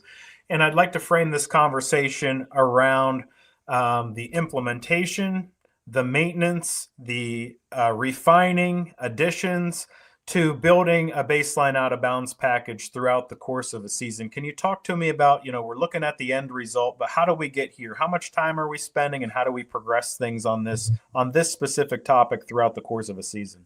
Well, we're very conscientious about our out of bounds underneath plays, both offensively and defensively. Uh, a lot of people, I think, a lot of times they're just trying to get the ball in bounds. We want to score off our out of bounds underneath plays. And this one set that you see where I kind of have people in a line, we have like 4 different plays that we run off that one set. You saw the one back screen lob that we've got. It's our one series. That's the one. I don't know if you can rewind that back, Matt. Yeah. That is, if you'll just look at the alignment where I put 2 guys underneath the basket. Mm-hmm. It's crazy. Let me talk you through that. I don't know if you can hold it there. It's right Yeah, here. hold it right there. Yeah, hold it right there. You would not believe. Well, let me first talk about our rules defensively out of bounds underneath. I've got 3 rules. We play man to man out of bounds underneath every single time. Our rules defensively, I have 3 of them. If you're guarding the guy who's taking the ball out of bounds, you've got one responsibility. We do not let them catch the ball on the opposite block. How many plays do teams run where you try to get a layup in the opposite block? The That will screen not happen. interaction and all Oh, that. it Yeah. drives me crazy. So hey, we exaggerate it. So if we're guarding the ball, we're way off towards that, and we're facing the guy taking the ball out of bounds. We got our hands up. If they complete a pass on that, you're coming out. Our guys know that is number 1 rule. If you're guarding the ball, you stop any pass to that weak side. Number 2, if there was somebody on that ball side block, if you're guarding a post player on that ball side block, our terminology, we play him half. In other words, if he is going to catch the basketball, he has to go out towards the corner to catch the basketball. A lot of people will play butt to baseline. Well, I'll tell you, if you're guarding somebody on ball side block and you're playing butt to baseline and you go to Lexington to play Lexington Catholic, that guy will take a quick fake out, and then he's going to go up. They're going to throw the lob, and they're going to score they've got it down to a fine art. So I'm going to thank Brandon Salzman at Lexington Catholic. That is our rule number 2, and he knows not to try that against us because he will not get that against us. So if you're guarding somebody on ball side block, if he's going to catch the ball, he's got to go towards the corner. And then our other big thing is we tell our guys, of course, there's a lot of screens involved. The other thing, if your guy is going to catch the ball. He does not catch the ball cutting towards the basket. I don't care if you got screens. So you got to think ahead and see where those screens could come from. You do not let your guy catch the ball cutting to the basket. So we take a lot of pride in not letting people score on out of bounds underneath plays. And if they score, it better be on a jump shot from the corner or somewhere out on the perimeter. But this play, you would not believe over the last 10 years, Matt, we'll put roll it now, Coach? Just keep it right there first. Okay. Let me kind of talk you through it. We have our point guard taking it out, and then our wings are going to be in deep corner. And then we have our 4-man and 5-man kind of stacked right underneath the basket. Now, a lot of people will play the ball kind of head up on the ball. It's going to work even better for us here. But that first guy underneath the basket, who is our 4-man, look the way that defender is playing him. So what we do, this is our fist play. We'll say right arm or left arm. So basically, as soon as the referee hands my point guard the ball, my 4-man is going to hold his left arm out, and that defender does not see it. He's going to throw the ball direct, and you would not believe how many layups and it's so simple. Yeah. And it helps when you've got a 5-man that's getting all the attention. You can always throw it up to him, but I think we actually get it to our 4-man on this one, don't we? Let's see. It's wide open. That is as simple, and it's because of the way people defend that. Now, hey, we've done this for 8 to 10 years. There is no reason if a coach is doing any scouting whatsoever, he knows Madison Central looks for this, so we don't get it as much as we used to. We've got other options to run off of that set. I love for my out-of-bounds plays to have 3 or 4 plays off of the same set, so that it's harder to scout that way. Yeah, here it is again. Here it is again. That time we threw it up, and we duck our 4-man in because that guy's usually butt to baseline, so we just seal him. Yeah, with baseline out of bounds plays, I've been workshopping this philosophy of the idea of baseline out of bounds audibles, where we get into these situations where coaches call a play and the kids get so wrapped up, I got to run the play, that they ignore some really obvious signs that they could just take advantage of. And the first one would be just look at the defense's positioning. And if somebody's open based on poor defensive positioning, usually to the weak side corner, somebody's just too hugged towards the midline, you can just throw them the ball and shoot it. And the second is what you've been talking about, which is this direct entry pass, where if you've got a player that's in some kind of a face guard and they can't see the ball, you can just throw the ball right up for a lob or throw the ball right. We can tell, my assistant, we can tell based on where that defense, if it's going to be open or not. We'll all start saying right arm, left arm, right arm, left arm. Yeah. It's so odd, but it's so simple to get so many.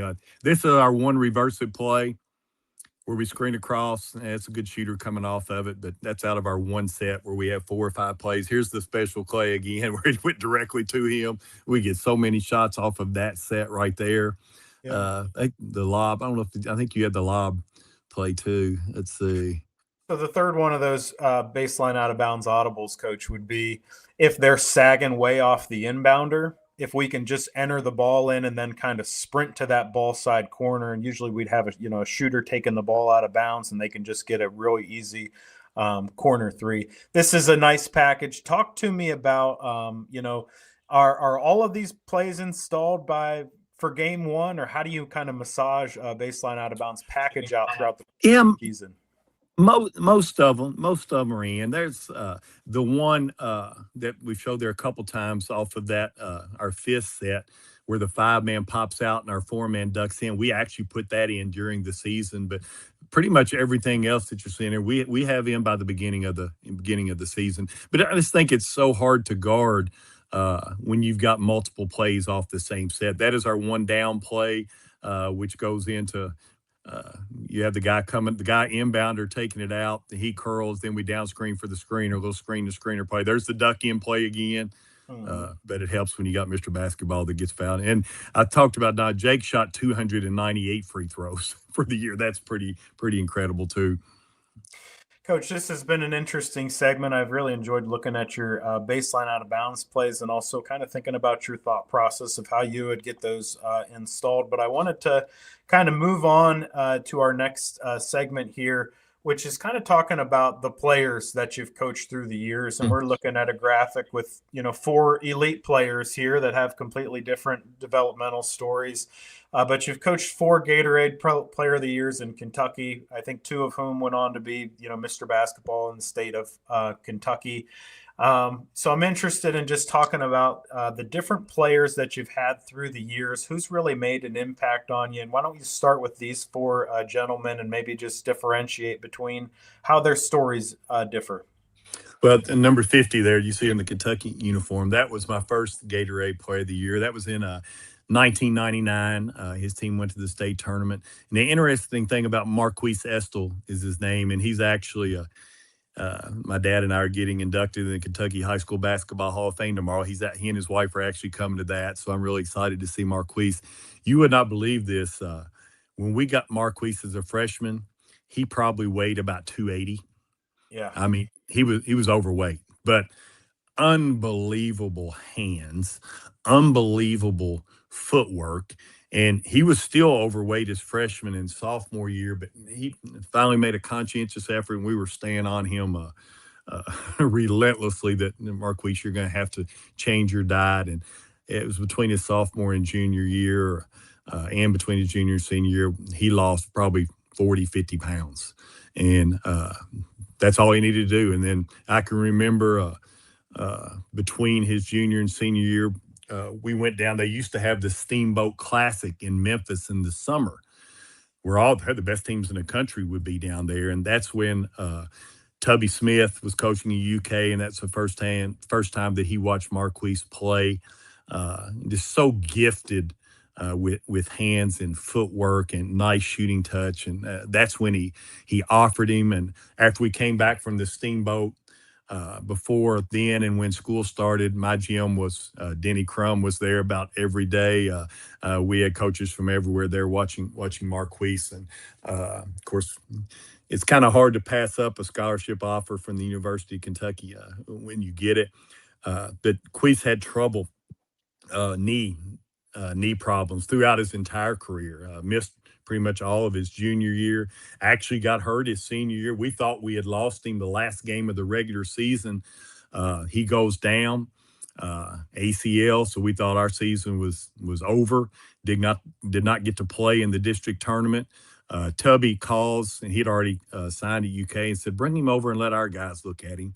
So the day we were getting ready to play the first game of the regional tournament, I take Marquise over. UK's doctor and trainers looked at him and said, "Coach," and had him to do some agility drills. I didn't think he could do anything. I said, "Coach, he can't hurt this anymore than it's already hurt. If he thinks he can play, we'll let him play." So he actually did play, and we won the regional tournament, won the first game of the state tournament, and then he kind of re-injured it in the second game of the state tournament. But Queese went on to have a great career at Kentucky, scored over 900 points. He was second team all SEC his senior season. Just a very gifted player had to have.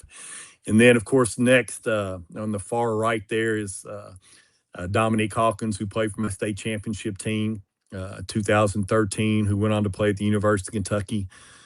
Probably one of my favorite players I've ever coached. The most humble young man that I've ever coached, to be as such a good player as he was. One of the best teammates you could ever imagine.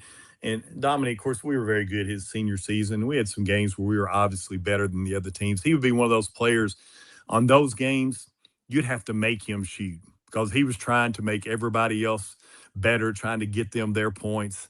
But I would always text him the day of a big game when we were playing against a team that was really good. I'd always text Dominique, said, "Dominique, big-time players step up in big-time games." And, "Yes, sir, coach." He'd text me back, "Yes, sir, coach." So he was just smart, and he understood when it's time for him to take over. But just unbelievable, and had a good career. And he was there with a lot of good players. His senior season, made the All SEC tournament for the University of Kentucky. And Dominique still is around. He actually he's got keys to our gym. There's no telling what Dominique makes. He's kind of like a trainer, does workouts, individual workouts for players. He has girls, he has people from all over the state coming to our gym to do workouts, and does a tremendous job with that. Uh, the one in the middle at the top there, most unique player I've ever coached. His name is Isaiah Cozart. He's playing in France. This will be his second year in France right now. Isaiah's, he might 6'7", might be stretching it. They might list him 6'8", but he's lucky if he's 6'7". But he's got like a 7'3" wingspan, the longest arms of any player that I've ever coached. And I can remember he wore glasses in middle school. We used to call him Steve Urkel. He looked like a big nerd. I'll be quite honest with you. Just all arms and legs. Really did not know how to play. But and truthfully, in middle school, they didn't even play him that much. But once we got him as a freshman, we could see the potential, and we really didn't have much size his freshman year. And we actually just threw him and said, "You're going to be our 5-man." He wasn't ready, but he at least gave us a presence underneath the basket, a shot blocking fool. Broke the record for all-time blocks in the state of Kentucky. Did the same thing at Eastern Kentucky University. He signed at Western, and he was playing behind Charles Bassey, who's still in the NBA. He transferred back to Eastern and had his last 2 years were great. He was the ASUN Player of the Year his senior season. Just an uncanny ability to block shots. And his offensive game when we first got him was pretty much non-existent, but he worked at it and got better and better and better every single year, and got to where he was a threat with his back to basket. And then he's ASUN Player of the Year his senior season in college, and is having a good career over in France. But I've never seen a guy that could block shots, and he's not the one that blocks them out of bounds. He blocks shots where you can get control of it and go the other way. And got a lot of Isaiah Cozart stories I can tell you. He was a piece of work. Love you to death. Coach, we've got 4 players on the screen here. Can you identify kind of any common threads between these players that might have allowed them to sustain success at such a high level? Well, all 4 of these, even though you can tell, 3 of them were Jake's 6'7", Isaiah 6'7", Marquise 6'9", and of course Dominique's only 6'1", but all of them, they're gifted. You can tell they are gifted, but just because you're gifted is not going to make you a good basketball player. They're very coachable. And I'm kind of a hard-nosed coach, and they'll probably tell you, I'm probably harder on my better players than I am my other players. And it takes a special player to buy into that and understand why I do that. But they were all very coachable, and I think that's what allowed them to improve. And I think because of the way our program is ran, I think that's why they were so successful early in their college careers, because we try to make them be prepared. And a lot of times when a guy goes in as a freshman defensively, he is so far behind, and I don't want my guys to be behind when they go to that next level. So all 4 of these guys were very extremely coachable, and that means a lot. That means a lot to me, especially when you have the ability as a coach where you can ride that and maybe even get on them when they don't see it. But those other guys say, well, "Dang, if he can get on him, I know he's gonna get on me." So just very fortunate to just had the privilege of coaching all 4 of these young men. But you could tell they all are very skilled. Yeah, Jake is on there. He's ripping on the rim. With Oh, coaching yeah. Jake, you weren't just developing another great player. You were coaching your brother's son. Did you ever have a moment where you looked at Jake and you thought about your dad coaching you? Very much so. Very much so. And I will tell you this. The first 2 weeks that I had Jake, those first 2 weeks of practice, were not real pleasant. Were not real pleasant for Jake. I think, and I've heard him in interviews say, I realized real quick that Uncle Allen and Coach Allen are not the same people. I'm used to that Uncle Allen who was taking me to get milkshakes and stuff. I'm not used to that Coach Allen who's ripping me a new one because I'm not getting up and down the floor. So it took him a couple weeks to realize, but I think Jake was smart enough to realize it was coming from a place of love, and I told him many times, I said, Jake, you think I was hard on you? I said, you have no idea how your Papa Allen was to me when I was playing. So yeah, that did bring back some memories, but it was a kind of a 2-week adjustment for Jake and a few tears involved, but I think it worked out for the best. Yeah, Coach, this is probably a good time to start looking at some of the other people that were a part of your journey. We're looking back here now. Over 41 years, talk about some of the teams, some of the coaches, some of the players that made you better. Maybe not even because they mentored you directly, but because they were preparing you to compete against a different type of force, or maybe you were seeing something for the first time that you hadn't seen before, whether it was a coaching brilliance or a player's athleticism. Talk about some of these people you crossed paths with through your 41 years that helped you grow. Yeah, there's a lot of similarities, and I was very fortunate because when I went to college to play at Eastern Kentucky University, and Coach Max Good, he was very similar to my dad as far as his philosophy and man-to-man defense and no nonsense and uh, little on the wild side. I'll be the first to admit, but even after he left Eastern, he put, I don't know if you remember when MCI, Maine Central Institute, was probably one of the premier prep schools back in the 2000s. I don't know how many NBA players he coached there at MCI. And went on there. He was a head coach at Loyola Marymount. Actually, was a head coach at UNLV for a while. So had a lot of the same characteristics and traits as my dad. And I've never seen a guy that was so consumed though with basketball. There was nothing else in his life. And he told us, I remember the first meeting we had, he was married and he said, my wife knows she's second. Basketball is first. I mean, he told us that, flat out told us that. And after the first week or two with it, we realized, yeah, he wasn't kidding. And when I played for Coach Good, it was right when ESPN first came out. And of course, they were showing basketball games 24 hours a day. And he'd be the type to stay up all night to watch basketball games and come in the next day and said, I saw this. We're going to try this. I mean, just a fanatic. I still have a good relationship with Coach Good. I talk to him at least once a month, and he's getting up in his upper 80s. I put Frank Martin, I'll never forget. I talked about used to play in that Steamboat Classic in the summer. Mm-hmm. And this was back when I had a really good team. I had Marquis Estel. I had another 6'8" player who played at UT Chattanooga. I had a freak athlete, 3-man, who was a very good player. We played Miami Senior when they had Udonis Haslam and Steve Blake, and Frank Martin was the coach. And I thought we played pretty good defense.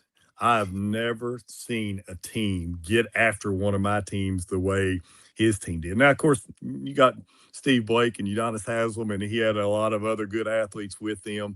I mean, just relentless. And I told him after the game that that was the best defense I'd ever seen a team play in high school. And of course, I think Coach Martin, his style is very similar to my dad and Coach Good and even myself. So I think that's why that probably resonated with me. And then on the right there is Coach Billy Hicks, all-time leading wins for any coach in the state of Kentucky, just a legend in the state of Kentucky. He actually came to the 11th region in Scott County. I guess I'd been at Madison Central 2 or 3 years. So his teams are known for how hard they play in their defense. It was called Red Heat. In Scott County, you're going to face the Red Heat. So we had many a battle. We used to actually play them before they came to our region, the last game of the regular season. And Marquis Estel's senior year, we were 1-2 in the state. We went over there, brand new gym, probably seats 4,000. They had to shut the doors to the gym before the JV game started.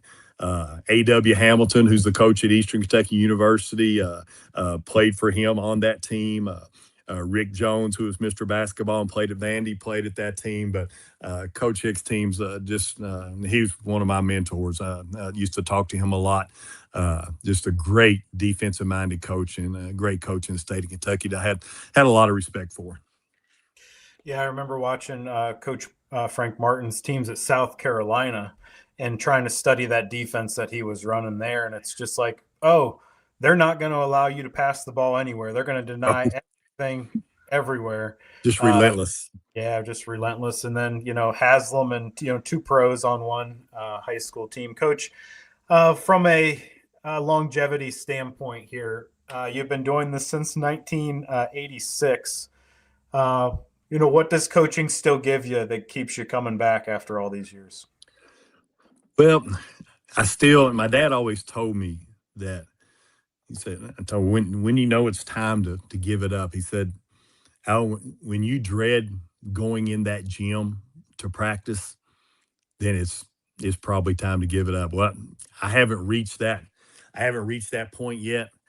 I'm getting close because I enjoy watching my daughter coach, and I like watching her in person. It's hard to do that when I'm still coaching. And now that my nephew, he's a South Florida, going to be playing for Chris Mack. I'm going to miss being able to watch him in person. So I'm getting close, but I still enjoy. It keeps me young, and Matt, I don't know what else to do. I don't really have anything else that I could do. I mean, I've known from I was 5 years old that I wanted to be a high school basketball coach. So it's hard to think about, giving it up. But I know it's coming. I know it's coming soon. And I've just been very fortunate to have a good career and work with some great people and great assistant coaches and a great family. So I guess I'll deal with that when the time comes. But right now, I know I've got one more year left in me. Yeah, Coach, you've had some moments in your coaching career where basketball kind of became irrelevant. You've lost a player in a car accident. You've spoke at a funeral for a player. You had players lose their fathers. What do moments like that teach you about what coaching actually really means to you and to the players?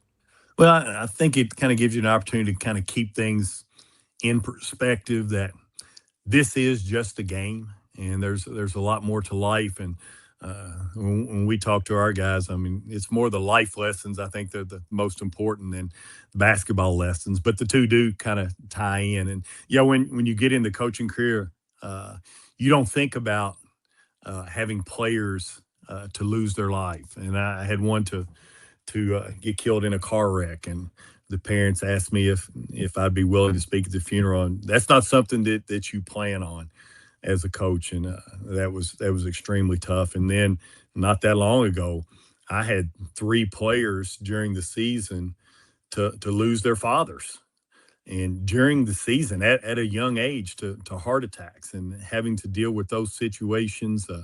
It just kind of helps you keep things in perspective.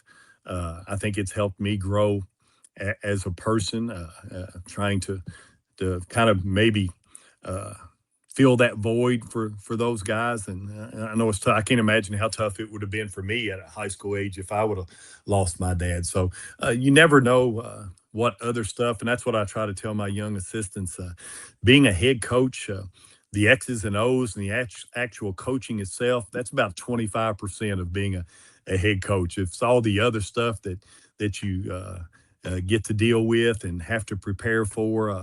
And those are probably more important than that 25% of coaching. Yeah, that would shift over one seat on the bench. It's a completely different. Coach, Right. Your dad started so much of this. When you think about everything that's happened since you were one of his players at Mason County, what do you wish that you could sit down and tell him now about the life that basketball's given you? Well, I was very, very fortunate with Dad. We probably became closer after I finished playing for him because I felt like, I look back now, I kind of took things a little bit too personal. And I think our relationship really grew after I finished playing for him. And especially when I started coaching. And actually, when he was finishing up his career, that's when I was first starting my career. So we actually got to play against one another. I think we played twice. I think he beat me one time, and then I think one of my teams at Greene County beat him the last time. And he really didn't want to play. He didn't want to do that. When my brother he coached at Louisville Male and coached at Russell County, we would play one. He hated those games when we played each other. But what I miss after he retired and it was just me coaching is our phone calls. We would talk a lot of times after big games that I had, win or lose. We would talk. I really miss those phone calls, and I still, Dad will be gone 9 years this October. I still find myself after a big game wanting to grab that phone and talk to Dad. And but he dealt with cancer for 9 years, and he fought it for 9 years, and we got to have a good family conversation when we knew it was toward the end, and a very heartfelt conversation as far as the way we felt about each other and the way he felt about us. So getting to have that conversation, I think that really helped out and made it a little bit more bearable. But still miss him every single day, and it's going to be kind of emotional tomorrow because we both get inducted in the Kentucky High School Basketball Hall of Fame, not having him there. But I know he's looking down with a big smile on his face. Yeah, my dad was a coach back in the 70s, and he got out of coaching when his family got too big that he had to go out and start business and start making some more money to support us all. But he got back into coaching to coach me in high school. I played for my dad for 3 years, and then I got into coaching, and my dad was never officially on my staff, but he has, he helped me through the summer, but always after the games, that was my first phone call as soon as I got done with whatever responsibility. I know the feeling. He had a kind of special way to give me what I needed. If I needed some tough loving, or if he needed somebody else to be the scapegoat, he seemed to always know how to manage that. But Coach, right. Wrapping this up here, we always end these legacy shows the same way, and you touched on this a little bit earlier, but I'd like you to expand on it if you can. We've got younger coaches that watch these live streams, and one of the reasons that we do this is to kind of extract the wisdom, the knowledge, the experiences from coaches that have already been through it. So if you were talking to, a younger coach that was starting out his coaching career, what kind of advice would you give them to make sure that they had sustained success over a long period of time? Too often we see coaches that have a lot of enthusiasm. They're really into the X and O side of basketball coaching. They get to become a head coach and they realize it might be a little bit different than what they thought it would be. Talk to some of the young coaches out there about how they can have a sustained coaching career. Well, Matt, I've talked to my wife about this numerous times. If you're going to have a family, which most coaches do, you're going to have a family. I think probably the most important thing, if you plan on doing this as a career, you've got to have a spouse that is all into. I mean, to me, I'm telling you, I think that is the most, because you hear so many coaches getting out of it saying, well, I've got to spend more time with my family. I've been blessed. My wife and I have been married, I think 35 years now. And she knew, we dated 12 years before we got married. She knew what I wanted to be. So I think she realized that if she wanted to be part of that, and she wanted our girls to be part of that, it would help if she was kind of involved. And of course she cheered in high school, and I think that's what got her into being a cheer coach. And she's a lot better coach. She's a better coach than I am. But if you don't have a spouse who is behind you and supports you, that just makes it so hard. I mean, I think it would be a no-win situation. So I've been tremendously blessed that my wife is 100% behind me, and I'm the same with her. I go to her cheer gym to learn coaching techniques from her, because I think she is one of the best. And then your family, I think they have to buy in, and of course our girls did. But that would be the number one thing before you get started. You got to make sure that your spouse and everybody else is on board and understand how much time, how much blood, sweat, and tears it takes to be a good and successful high school basketball coach. Yeah, I can't agree with you anymore. I've really enjoyed sharing your coaching story, Coach. Lots of material for us to work with here. The story is just fascinating. And I can remember a couple hours ago when we first started, going back to that 2013 state championship game and that comeback you guys made. I've really enjoyed telling the story, Coach. Any final thoughts before we sign off here and wrap it up for the day? No, I've really enjoyed this, Matt.